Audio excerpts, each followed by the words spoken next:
साथियों नमस्कार, कैसे हैं? उम्मीद आशा विश्वास है कि आप सभी साथी अच्छे हैं। साथियों, basic science engineering drawing ALP CBT 2 जो आगामी होने वाले हैं, जिसको लेकर चिंता का विषय बना था, अगर इसको अच्छा कर रहा है तो 3 चीजें करिए, सिलेक्शन आपकी पक्की है।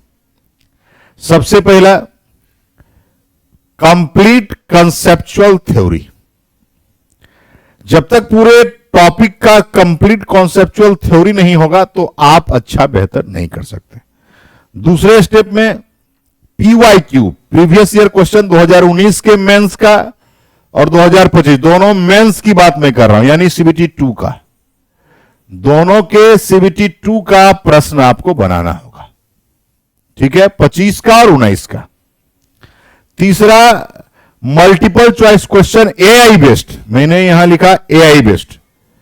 इसका मूल मकसद है कि आर्टिफिशियल इंटेलिजेंस से जो एग्जामिनेशन में क्वेश्चन हो रहे हैं उसको लेकर आपको बनाने की आवश्यकता है। तो 3 चीजें अगर आप अच्छा कर लेंगे तो बीएससीडी में 100% आप अच्छा कर पाएंगे। और पता है, अगर हम लोग चर्चा करें तो एएलपी अगर सीबीटी 2 की बात करेंगे तो आज जो हम डिस्कस करने वाले हैं, 2 मई 2025 के शिफ्ट 1 का क्वेश्चन। ठीक है, एएलपी सीबीटी 2 की यदि बात करें तो 2 पेपर होता है, पेपर 1 और पेपर 2। पेपर 2 ट्रेड थ्योरी है, जो कि 75 क्वेश्चन पूछा जाता है, और पेपर 1 में आपका मैथ्स है, रीजनिंग है और बीएससीडी है, जिससे कि 100 क्वेश्चन पूछे जाते हैं। ये पेपर ओनली क्वालिफाइंग है, ये पेपर से ही मेरिट बनेगा। तो मैथ रीजनिंग तो आपका अच्छा है तभी आप पीटी पास करेंगे। और बीएससीडी से 50+ सवाल रहते हैं, आप देख भी लीजिएगा। 25 में 51 सवाल, 52 सवाल, 53 सवाल, 54 सवाल तक पूछा है। तो मेरे भाई, बीएससीडी को मजबूत करने के लिए आप हमारे साथ जुड़िए। 19 का यूट्यूब पर क्वेश्चंस आपको मिल जाएगा, डिस्कशन क्या हुआ। 25 के सवाल का डिस्कशन आज से मैं स्टार्ट कर रहा हूं। आज का जो पहला सवाल है, यह सवाल आपको एएलपी सीबीटी 2 का है, क्वेश्चन नंबर 1। क्या कहता है, थोड़ा सा जानेंगे, समझेंगे और बनाने की कोशिश करेंगे। निम्नलिखित में कौन सी क्रियाएं फिसलने, गिरने से होने वाली चोटों को रोकने में सहायता करती है? जैसे मान लीजिए आप फिसल गए, गिर गए, चोट लग गया, कौन सहायता कर सकता है? कह रहा है कि सुविधा के लिए ढीले जूते पहनना, गलत बात है। छलकन को तुरंत साफ करना और चेतावनी संकेतों का उपयोग करना, और ये सही बातें हैं। जैसे मान लिया जाए केला आप खाते हैं, अकेला खा के कहीं फेंक दीजिएगा, कोई बच्चा दौड़ रहा, गिर जाएगा, मुंह कान टूट जाएगा। तो 2 चीजें हैं, एक तो छिलका कभी इधर उधर फेंकना नहीं है, अगर कोई फेंक दिया तो हटा देना है, कोई गिरे नहीं, और वहां पर एक चेतावनी सिंबल लगा देना है कि यहां पर छिलका या कोई ऐसा चीज फेंकना मना है जिससे हम गिर सकते हैं। जैसे देखिएगा कहीं कहीं सिगरेट पीने वाले को सख्त हिदायत दी जाती है, सिगरेट पीना मना है। जैसे पेट्रोल पंप पर आप जाइएगा, वहां देखिएगा सिगरेट का सिंबल बना के कट कर दिया है, मतलब सिगरेट पीना सख्त मना है, यह चेतावनी सिंबल है। तीसरा बोला, पैदल पथ में अव्यवस्था की अपेक्षा करना, गलत बात। गीले फर्श पर सावधानी से चलना, गलत बात। तो आपका सटीक answer question number option number 2 होगा। यह सवाल जो है, टॉपिक का नाम है the occupational safety and health, यही टॉपिक का नाम है।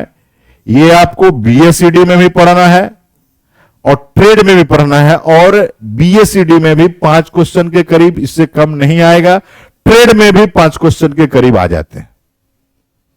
ठीक है, क्वेश्चन समझ में आ गया। दूसरा क्वेश्चन पर चलिए। निम्नलिखित में कौन सा कथन सत्य है? और ये पूरा 2 मई 2025 के शिफ्ट 1 का सवाल है। टोटल 51 सवाल पूछा है मेरे भाई। कितना पूछा है? 51। देख सकते हैं, क्वेश्चन का एकदम भरमार है, और सारा क्वेश्चन आपको यूट्यूब पर मिल जाएगा। 51 सवाल पूछा है। हम एक एक करके चलेंगे, साथ ही सभी क्वेश्चन को कराएंगे, डिटेल्स के साथ कराएंगे, इसलिए बिल्कुल आसानी पूर्वक आप पढ़ते रहें, अच्छा करते रहें। चलिए भाई, और जिस भी बच्चों को ज्वाइन करना होगा तो मिशन एएलपी बैच को आप ज्वाइन कर सकते हैं। चलिए, निम्नलिखित में कौन सा कथन सत्य है? करेक्ट स्टेटमेंट को चयन करना है। स्टेटमेंट 1 बोलता है, उष्मा चालक उष्मा को आसानी से अपने से गुजरने देता है। एकदम सही बात है, एकदम सही बात है भाई। उष्मा जो कंडक्टर रहेगा, स्वाभाविक है, कंडक्टर है तो स्वाभाविक है उससे फ्लो होने देगा। इंसुलेटर रहेगा तब तो फ्लो होने से रोकेगा। दूसरा बोला है, सभी प्लास्टिक उष्मा के सुचालक होते हैं। गलत बात, बहुत सही बात नहीं है, सब नहीं है। तो ना तो कथन 1 और ना ही कथन 2, ये भी गलत हो गया। कथन 1 और कथन 2 दोनों सही है, गलत बात। केवल कथन 2 है, गलत बात। केवल कथन 1 और ऑप्शन नंबर ये हो जाएगा, चौथा हो जाएगा। ये सवाल किस चैप्टर का है मेरे भाई? आप कहोगे sir heat and temperature topic का है, और ये भी बहुत इंपॉर्टेंट है। आपके जब 2019 में पेपर हुए थे सीबीटी 2 का, उसमें इससे नॉमरिकल अच्छा लेवल का पूछा था। क्लियर है? अगले सवाल पर आइए। बहुत ही शानदार सवाल है, ये टॉपिक है बेसिक इलेक्ट्रिसिटी टॉपिक का है। ऐसा सवाल आपको इलेक्ट्रीशियन और इलेक्ट्रॉनिक्स मैकेनिक ट्रेड वाले को भी पूछा जा सकता है। क्या बोला कि एमीटर में 0 एम्पियर से 2 एम्पियर के बीच 20 विभाजन है, तो एमीटर का अल्प मतांक बताएं, यानी लिस्ट काउंट बताना है। क्या बताना है भाई? List count. ये सब सवाल उन बच्चों से नहीं बनेगा जो खाली साइंस में रट्टा मारते हैं, कॉन्सेप्ट वाला है। देखिए, लिस्ट काउंट क्या हो जाएगा? 2 एम्पियर है, कितना से हुआ था? 0 एम्पियर से 2 एम्पियर माइनस 0 बटा 20। क्या आ गया? 2 में से 0 गया 2, 2 बटा 20 यानी 1 बटा 10 आ गया मेरे भाई। यानी इसको जब कैलकुलेट करेंगे 0.1 हो जाएगा। ऑप्शन नंबर बी के साथ जाओगे। समझ में आ रहा है बात को? लिस्ट काउंट का फॉर्मूला है कि जो करंट है उसका डिफरेंस कर देना है, और जितना रहेगा उससे भी विभाजन कर देना है। क्लियर है? चलिए अगले सवाल पर आइए। अगला सवाल है, किलोवाट आवर को जूल में कन्वर्ट कैसे करोगे? यानी यहां बोला है 1 किलोवाट आवर बराबर कितना जूल। यह सवाल आपको बेसिक इलेक्ट्रिसिटी का ही है। कैसे बनाएंगे? देखिए, देखो लिखा है 1 किलोवाट आवर। सबसे पहले किलो को चेंज करो तो लिख सकते हो 1000 वाट। अरे 1 किलो में 1000 वाट इंटू 1 आवर, 1 घंटा रहने दीजिए। फिर आपका हो जाएगा 1000 वाट। आवर को सेकेंड में चेंज करो तो 1 गुना 60 मिनट इंटू 60 सेकेंड हो जाएगा। तो 6 के 3600, 10 पर पावर 3 हो जाएगा, और वाट और सेकेंड मिलके जूल बन जाएगा। 36 गुना 10 पर पावर कितना जूल जी? 5 जूल, या 3.6 इंटू 10 पर पावर कितना जूल? 6 जूल। देखिए कहीं ऑप्शन में मिल रहा है मेरे भाई? आप देख सकते हैं एक ऑप्शन मिल रहा है, तीसरा नंबर। देखिए ये वाला 5 वाला था तो यहां 3.6 नहीं मिल रहा था। देखिए 5 है तो यहां 36 रहा ना। समझ में आ रहा है? तो इस तरह से सवाल को बनाएंगे। अगले सवाल पर आइए। देखिए 5वां नंबर सवाल है, बहुत ही शानदार सवाल है। करा विज्ञान में किए गए कार्य यानी वर्क डन को किस रूप में परिभाषित करते? सीधा वर्क डन का फॉर्मूला बताना है। अगर कार्य की बात करेंगे, वर्क की बात करेंगे, फोर्स इनटू डिस्प्लेसमेंट, यानी बल गुणा विस्थापन। यूनिट की बात करेंगे न्यूटन मीटर, इसी को आप जूल कहते हो। तो बल गुना विस्थापन कहां है? ऑप्शन नंबर डी में है मेरे भाई। देखिए कुछ सवाल परीक्षा में आसान भी पूछते हैं, कुछ सवाल मॉडरेट भी पूछते हैं, कुछ सवाल हार्ड भी पूछते हैं, तो आपको सारे सवाल का ज्ञान होना चाहिए। इसका जो मैथमेटिकल फॉर्मेशन है W बराबर क्या है? F S cos of theta. समझ में आ गई बात? अगले सवाल पर आइए। रिंकू अपने कार से 17 सेकंड में 136 मीटर की दूरी तय करता है। उसकी चाल किलोमीटर पर आवर में ज्ञात करिए। देखिए स्पीड निकालना है यानी चाल निकालना है मेरे भाई। स्पीड बराबर डिस्टेंस अपॉन टाइम। डिस्टेंस है आपका 136 मीटर, टाइम है आपका 17 सेकंड। अब देखिए इसको कुछ करना है करिए भैया, और नहीं करना है तो छोड़ दीजिए। 17 से कटेगा? लगता तो नहीं है, करके इसे देख लीजिए। नहीं तो सीधा एक काम करिए, ये मीटर पर सेकेंड में आंसर किस में चाहिए था? किलोमीटर पर आवर में। क्या करिएगा? 136 बटा 17 गुना 18 बटा 5 metre, sorry kilometre per hour. Metre per second में तो है ये है, 5 से काटिए, कटेगा? 5 से कटने का है नहीं है तो कोई बात नहीं है। देखिए यही कट जाएगा 17 8 36 से, ठीक है। 18 18 44 रहने दीजिए, कट गया भाई। 18 18 44 144 और बटा 5 भाग दीजिए। 5 दूनी 10, 5 अट्ठे 40, 28.8 आएगा। Option number B. आप जितना मतलब फास्ट कर सकते हो, हमको दिमाग में तो यही नहीं था, यही कर लेते, डायरेक्ट आ जाता है। ठीक है, चलिए अगले सवाल पर आइए। देखिए ये सवाल थोड़ा सा कट रहा होगा, हल्का सा, क्योंकि पीपीटी बनाने में थोड़ा सा ये क्वेश्चन ही बड़ा हो गया था। आइए सवाल अब आपको लगता है कि पूरा कंप्लीट दिख रहा होगा। ठीक है, कह रहा कि ऋणात्मक किया गया कार्य के संबंध में निम्न में कौन सा कथन सही है। देखिए भैया, अगर बात करें वर्क को लेकर तो W बराबर क्या होता है? F S cos of theta. देखिए यहां पर 3 बातें आती हैं कार्य को लेकर। थीटा का मान अगर 0 डिग्री है, थीटा का मान यदि 90 डिग्री है, और थीटा का मान यदि 180 डिग्री है। अगर थीटा का मान 90 डिग्री है तो वर्क 0 होता है। थीटा का मान 0 डिग्री है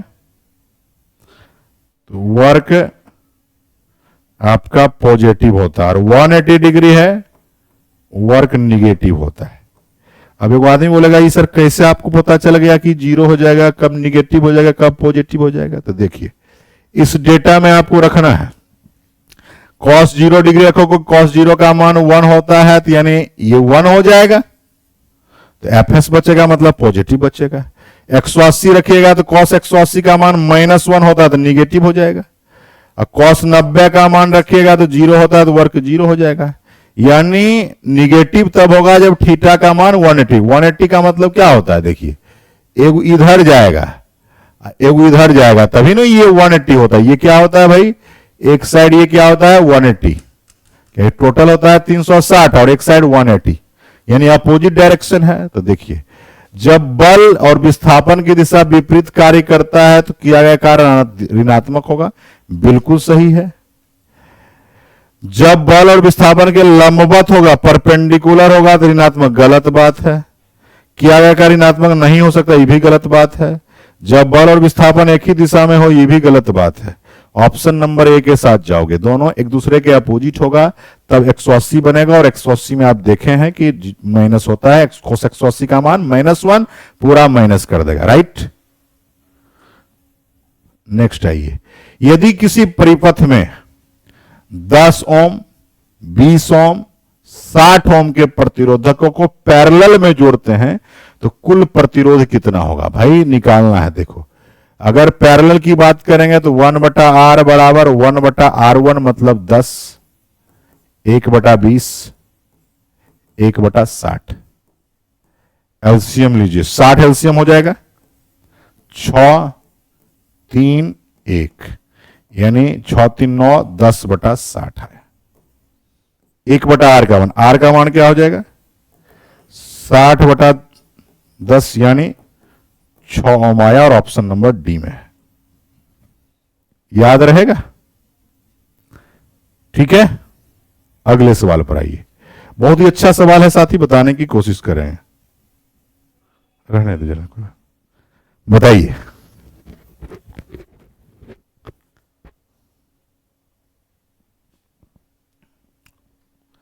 देखिए कह रहा है किसी चालक का प्रतिरोधकता किस पर निर्भर करता है। देखिए सबसे पहले फॉर्मूला की बात करेंगे तो R बराबर रो L/A होता है, यही प्रतिरोधकता है और ये प्रतिरोध है, तो रो बराबर क्या हो जाएगा, R × A/L, यही हो जाएगा।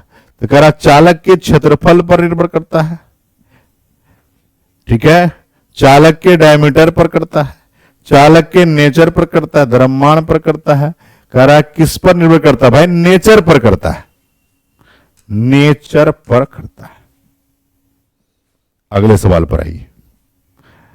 परिपथ आरेख में देखिए यहां परिपथ छूटा हुआ, लेकिन मुझे तो याद है यही क्वेश्चन आपको आया था, यही आया था। परिपथ आरेख में नीचे हुए प्रतीक क्या दर्शाता, वोल्टता स्रोत गलत बात, वोल्ट मीटर गलत बात, प्रतिरोधक गलत बात, परिवर्ती प्रतिरोधक यानी वेरिएबल रेसिस्टर को दर्शाता है। क्लियर है? अगले सवाल पर आइए। निम्नलिखित में कौन सी विधि, कौन सी मेथड, कौन सी प्रोसेस विषाक्त धूल के निपटाने के लिए सबसे सुरक्षित प्रोसेस है? विषाक्त धूल जो है, जिसे आज के समय में देखिएगा इतना धूल धक्कर उड़ रहा है, लोग परेशान है, पॉल्यूटेड है। इसे नियमित कूड़ेदान में डालना, इसे तनुकरण के लिए वायु में छोड़ देना, इसे खुले क्षेत्रों में झाड़ना, विशेष खतरनाक अपशिष्ट निपटान कंटेनरों का उपयोग। मेरे भाई ऑप्शन नंबर डी। देखिए कूड़ेदान में डाल देंगे, सब कचरा को कूड़ेदान में नहीं डाला जाता है, कुछ मेडिकल वेस्टेज रहते हैं जिसको अलग, जैसे कि आपको लगता होगा जैसे आपके गली मोहल्ला में कूड़ा वाला आया, कचरा उठाया, गाना बजेते आ जा रहा है और कचरा आप उसमें डाल देते हैं, वो जनरल कचरा है, सब्जी वाला है, घर वाला है। लेकिन मेडिकल जो इक्विपमेंट हैं, जैसे आपका ब्लड निकाला जाता है या कुछ मेडिकल के रैपर हैं उसको, या इंजेक्शन है, उसके लिए अलग डस्टबिन होता है, सरकार उसके लिए अलग नियमावली रखी है, उसको अलग जगह अपशिष्ट को खतरनाक रहता है इसलिए अलग कंटेनर में अलग जगह रखा जाता है, इसलिए ऑप्शन नंबर डी के साथ जाएंगे। नेक्स्ट आइए। देखिए ये भी सवाल थोड़ा सा लंबा चौड़ा है और सेफ्टी का सवाल है मेरे भाई, ऑक्यूपेशनल हेल्थ एंड सेफ्टी का सवाल है। देखिए क्या सवाल है, थोड़ा सा जानेंगे। और मैंने प्रयास किया है कि सारे क्वेश्चन बायलिंगुअल रहे और सारा क्वेश्चन बायलिंगुअल है। अग्निशामक यंत्र के उपयोग के संबंध में निम्नलिखित में कौन सा कथन सही है? पहला स्टेटमेंट, जहरीले धुओं की उपस्थिति की परवाह किए बिना किसी प्रकार के आग को बुझाने का प्रयास करना सुरक्षित है। दूसरा बोला पास तकनीक, जिसका अर्थ है पी का मतलब हो गया आपका पुल, ए का मतलब एम, एस का मतलब स्विकिंज और स्विप इज इफेक्टिव। मेरे भाई यही आपका कथन 2 वाला सही होगा, कथन 1 वाला सही नहीं होगा, कथन 2 ही सही है। कथन 1 क्यों नहीं हुआ? जहरीले धुआं की उपस्थिति की अब परवाह किए बिना, हमारा परवाह किए बिना कितना दिन काम चलाइएगा, मर जाइएगा, जिंदगी रहेगा तब न जिएगा, नहीं तो फिर तब दिक्कत है, परवाह तो करना ही पड़ेगा। चलिए 13 नंबर, जब 50 केजी द्रव्यमान की वस्तु को क्षैतिज रेखा के अनुदिश एक बिंदु से अन्य बिंदु तक ले जाया जाता है तो वस्तु पर गुरुत्वाकर्षण बल द्वारा किया गया कार्य बताइए। देखिए गुरुत्वाकर्षण बल द्वारा कार्य, एक वस्तु है मेरे भाई, डिस्प्लेसमेंट होगा तब तो F S cos theta, F आपका नहीं पता है, कोई बात नहीं है। डिस्प्लेसमेंट हुआ है, एक बिंदु से दूसरे बिंदु तक ले जाया जाता है, तो डिस्प्लेसमेंट का पता नहीं है। और एंगल की बात करेंगे, कुछ भी गुरुत्वाकर्षण तो परपेंडिकुलर हो जाएगा, थीटा 90 डिग्री, काट 0 हो जाएगा। जो ही आपका 90 डिग्री हुआ तो एफ एस कॉस थीटा और एफ एस कॉस 90 डिग्री, तो ये शून्य हो जाएगा, पूरा को लड्डू कर देगा। अगले सवाल पर आइए। कार्य करने की दर को क्या कहते हैं? फोर्स, गलत बात। काइनेटिक एनर्जी, गलत बात। Power, yes. पोटेंशियल एनर्जी, गलत बात। देखिए, कार्य करने की दर को शक्ति कहते हैं, और आप जान लीजिए शक्ति बराबर पावर बराबर वर्क अपॉन टाइम। वर्क का हो गया जूल, टाइम का सेकेंड, और इसी को वाट कहते हैं। और आप जान लीजिए इसका एक कॉमर्शियल यूनिट होता है हॉर्स पावर, और 1 HP बराबर बताइए कितना वाट? 746 वाट। ठीक है, ये सारे सवाल कब के हैं मेरे भाई? 2 मई 2025 के शिफ्ट 1 के LP CBT 2 के सवाल है। देखिए, कंप्यूटर का सवाल है। क्या बोला है? निम्नलिखित में कौन सा विकल्प इलेक्ट्रॉनिक संचार में डिजिटल हस्ताक्षर के प्राथमिक कार्य का सर्वोत्तम वर्णन करता है? चलिए, पहला बोला, यह गोपनीयता सुनिश्चित करने के लिए संदेश को एनक्रिप्ट करता है। क्लियर नहीं है मेरे भाई। यह भविष्य के सभी दस्तावेजों को संग्रहित करता है। ये भी बहुत सारा चीजें क्लियर नहीं है। यह प्रेषक की पहचान सत्यापित करता है और संदेश को अखंडता सुनिश्चित करता है, और यही सही होगा। पता है क्यों? क्योंकि बोला है कि डिजिटल सिग्नेचर। तो सिग्नेचर का मतलब होता है कि पहचान आपका हो गया कि यही आपका सिग्नेचर है। मान लीजिए आपका नाम सरोज है, ठीक है, तो बैंक में शुरुआती दौर में ही आपको साइन कराता है, जिससे बाद में भी निकासी के दौरान दिक्कत ना हो। नहीं तो फिर आइडेंटिटी कोई सरोज आकर साइन कर देगा तो थोड़े दे देगा। चलिए, 16 नंबर सवाल पर आइए। देखिए, टोटल 51 सवाल थे। मैं आज सवाल आपको 25 सवाल 26 सवाल करा दूंगा, जिससे कि आप आधा कर लेंगे, फिर आधा क्वेश्चन अगले वीडियोज में आएगा। ठीक है, तो सारे चीज हैं, और भी या कहेंगे तो पूरा शिफ्ट ही एक साथ करा देंगे। ठीक है। किसी वर्कशॉप में ईंधन अधिप्लवन के तुरंत बाद क्या किया जाना चाहिए? जगह खाली करें और अवशोषक का प्रयोग करके नियंत्रित करें। इसे ऐसे ही छोड़ दें, मेरे भाई, गलत बात। पानी का उपयोग करें, वाष्पीकरण रोकने के लिए इसे प्लास्टिक से ढक दें। बताइए क्या होगा? देखिए मेरे भाई, अगर आप नहीं बताएंगे, नहीं बनाएंगे, तो फिर कैसे काम चलेगा? बताइए। देखिए, इसमें है कि वर्कशॉप है, तो पहले तो उसको खाली करा दे, और वहां पर जो कोई भी फ्लूइड गिर गया था तो उसको पहले सुखवा दें। अब शोषक का मतलब होता है एब्जॉर्ब करवाते हैं। ऐसे भी इंडस्ट्री में देखिएगा, कोई भी इंडस्ट्री है तो इंडस्ट्री में मिट्टी ही जनरली रहता है जहां पर काम होता है। पता है क्यों? क्योंकि यो कोई भी तेल गिर जाए, फ्यूल गिर जाए, मोबिल गिर जाए तो एब्जॉर्ब कर लेगा। अगर वो टाइल्स लगा देगा तो समझिए दिक्कत हो जाएगा। तो पहला ऑप्शन के साथ जाएंगे। अगला सवाल है, 72 किलोमीटर पर आवर की चाल से चलने वाली 280 मीटर लंबी ट्रेन एक प्लेटफॉर्म को 30 सेकंड में पार करती है। प्लेटफॉर्म की लंबाई मीटर में बताए। देखिए मेरे भाई, बहुत आसान है। पहले तो 72 किलोमीटर पर आवर को चेंज करो मीटर पर सेकंड में, तो 5/18, 18 चौका 72, यानी 20 मीटर पर सेकंड आ गया। अब स्पीड हमारे पास आ चुका है। स्पीड ये है, स्पीड बराबर डिस्टेंस इनटू टाइम। निकालना क्या है? डिस्टेंस क्या हो जाएगा? डिस्टेंस निकालना है। स्पीड बराबर क्या होता है? गलती लिख दी। स्पीड बराबर डिस्टेंस अपॉन टाइम। डिस्टेंस बराबर स्पीड इनटू टाइम। स्पीड है 20, टाइम कितना लग रहा था? 30 सेकेंड, यानी 600 मीटर हो गया आया। लेकिन 280 मीटर ट्रेन है, तो 600 में से 280 को घटा दो, 0 2 320 मीटर हो जाएगा। ऑप्शन नंबर 2 के साथ जाओगे। यहां पर पूछ रहा था प्लेटफॉर्म की लंबाई, ट्रेन की लंबाई तो दिया हुआ था। टोटल लंबाई में से ट्रेन की लंबाई को घटा दिए, हमारा प्लेटफॉर्म की लंबाई मिल गया। तो भाई बनाना तो पड़ेगा। औद्योगिक व्यवस्थापन में ऊर्जा दक्ष मशीनरी का उपयोग मुख्य रूप से डैश की सहायता में करते हैं। प्रचालन क्षमता कम करने के लिए, ऊर्जा की आवश्यकता कम करने और उत्पाद की प्रतिस्पर्धा सुधारने में, ऊर्जा खपत और उत्पाद की लागत बढ़ाने में, पुराने उपकरण का जीवन काल। ये तो भाई ये तो बात एकदम नहीं चलेगा।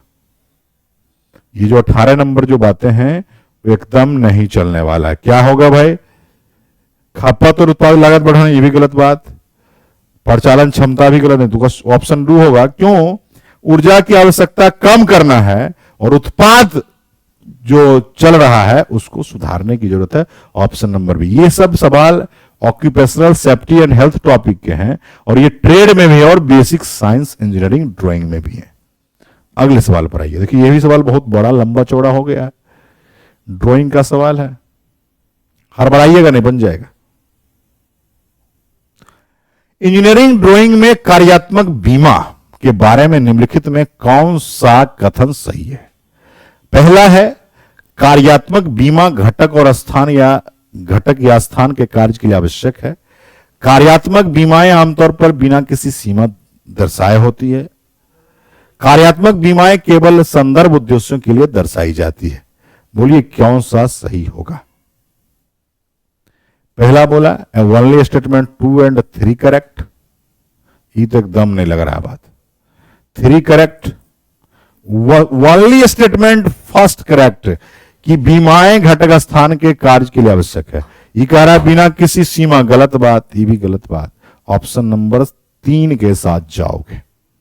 देखिए बिना डायमेंशंस का ड्राइंग नहीं हो सकता, तब तो फ्री हैंड स्केचिंग है, जैसे मन के वैसे रंग दिया। डायमेंशन थोड़ी सी, नक्शा क्या है? डायमेंशन है, प्योर डायमेंशंस है। कोई 2 कट्ठा चढ़ा दिया मतलब 2 कट्ठा होगा प्लॉट पर, है कि नहीं? नक्शा से ही सब काम होता है। अगला सवाल पर आइए, 20वां नंबर सवाल। ये ड्राइंग का सवाल था, फिर से ड्राइंग के सवाल है। स्तंभों का मिलान करिए। ए बी सी डी है, ए बी सी डी है और इधर है पी क्यू आर एस। कह रहा है प्लान इनोवेशन हाउस सिविल में आता है, बिल्कुल सही है। सर्किट इलेक्ट्रिकल में आता है, बिल्कुल सही है। पीसीबी आपका इलेक्ट्रॉनिक्स में आता है, बिल्कुल सही है। रिवेटेड ज्वाइंट ये वेल्डिंग है तो मैकेनिकल में आएगा, ये भी बिल्कुल सही है। पी क्यू आर एस कहीं दिख रहा है? A P Q R S हो गया। तो ड्राइंग का सवाल यही है, थोड़ा बेसिक जानेंगे तो बना सकते हो।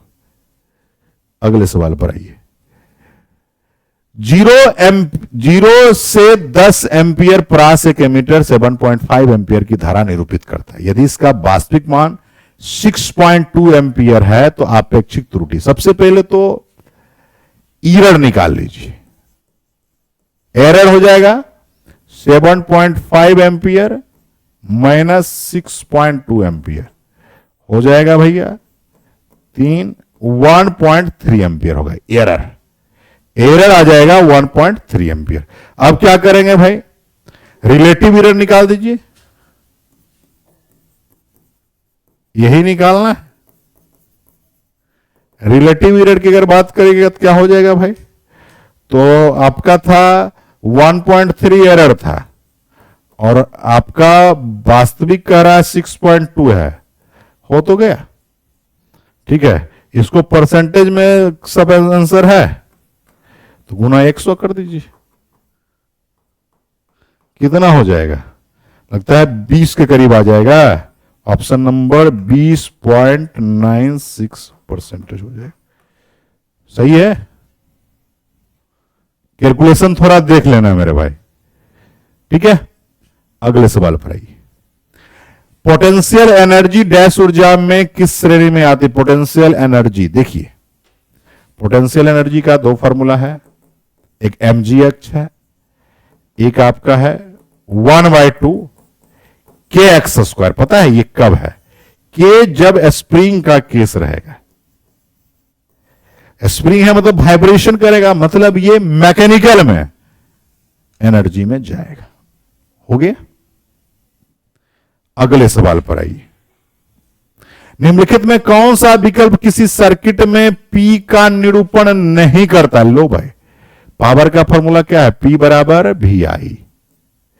VI है, ये तो करता है, बिल्कुल करता है।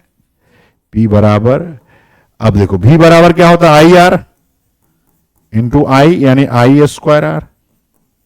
ये भी करता है, I स्क्वायर R, ये भी करता है। नेक्स्ट आइए, और कुछ कर सकते हैं? करिए। P बराबर V इंटू, V बराबर होता है IR, I बराबर हो जाएगा V बटा R, V बटा R यानी V स्क्वायर अपॉन R। ये भी करता है, ये नहीं करता है, ये नहीं करता, और यही आंसर हो जाएगा, क्योंकि बोला नहीं करने वाला, ये कोई फॉर्मूला नहीं है, तो जो कट किए हैं वही आंसर हो जाएगा। 3 सही है और 1 गलत है।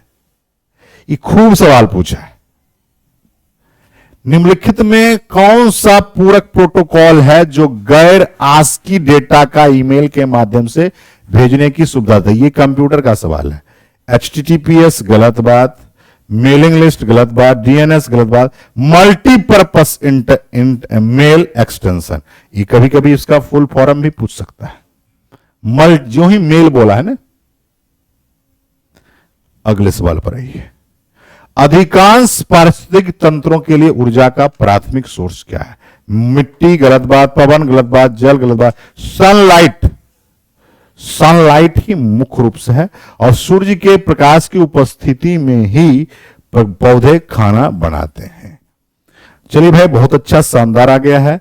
बर्फ का आंतरिक तापमान मापने के लिए किस प्रकार के थर्मामीटर का प्रयोग करते हैं? प्रयोगशाला थर्मामीटर होगा, ठीक है।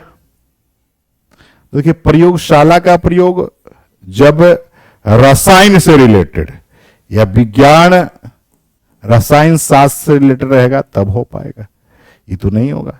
इंफ्रा रेड थर्मामीटर की बात करें तो इंफ्रारेड होता है जो नॉन कांटेक्ट में रहते हैं, कांटेक्ट में नहीं रहते हैं। Digital thermometer, digital thermometer medical thermometer की तरह होता है, जो कि ह्यूमन बॉडी शरीर के टेम्परेचर को मापता है। डॉक्टरी थर्मामीटर बोला क्लिनिकल हो जाएगा। बर्फ का कौन करेगा भाई? बर्फ का कौन करेगा भाई? डॉक्टरी भी शरीर को ही करेगा, तो बर्फ का हो जाएगा केमिस्ट्री से रिलेटेड हो जाएगा। प्रयोगशाला थर्मामीटर ऑप्शन नंबर फर्स्ट के साथ जाओगे। समझ में आ रहा? देखिए, जैसा सवाल उस तरह से प्रैक्टिकल सोचेंगे, बन जाएगा, ठीक है। अगले हम अगर बात करें साथियों, तो ये फिर नॉमरिकल है, डेंसिटी से रिलेटेड नॉमरिकल है। उम्मीद है कि आप सब इसको बढ़ा सकते हैं, ठीक है। अगर बेहतरीन की बात करें तो हम आपको आसानी पूर्वक चीजों को करा सकते हैं। देखिए, इसमें क्या है, डेंसिटी का फॉर्मूला लगाना होगा। तो डेंसिटी बराबर क्या होता है? Mass by volume. मास कितना है? देखिए 5.74 ग्राम, नहीं बोला 5.74 ग्राम द्रव्यमान का एक घन 1.2 सेंटीमीटर क्यूब आयतन घेरता है। सार्थक अंकों की सही संख्या के साथ व्यक्त करें घनत्व। लीजिए, वॉल्यूम है, क्लियर है। ग्राम सेंटीमीटर पर क्यूब में कोई चेंज नहीं करना है, कोई किलोग्राम, कोई मीटर में नहीं लाना, क्योंकि आंसर यहां पर देखिए दिया है, लेकिन सार्थक अंक के साथ बोला है। तो क्या करिएगा, भाग दीजिएगा, तो आ जाएगा लगभग 12 तिया 36 बर्चों का 48। 4 पॉइंट आ जाएगा, भागू दीजिएगा 4.7833 ग्राम पर सेंटीमीटर क्यूब आएगा।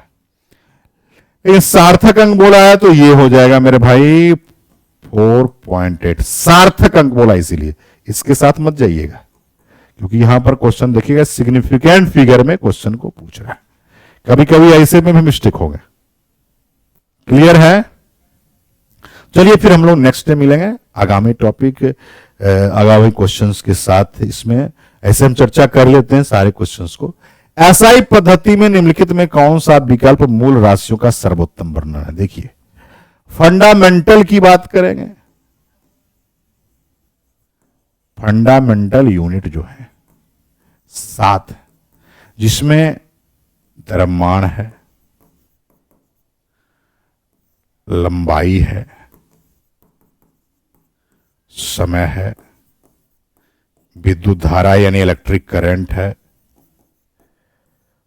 ताप है, टेम्परेचर है, आपका ज्योति तीव्रता है यानी जिसको लुमिनस इंटेंसिटी, उसके बाद 4 हो गया और एक आपका हो जाएगा ज्योति तीव्रता हो गया, विद्युत धारा हो गया, समय हो गया, और क्या होगा,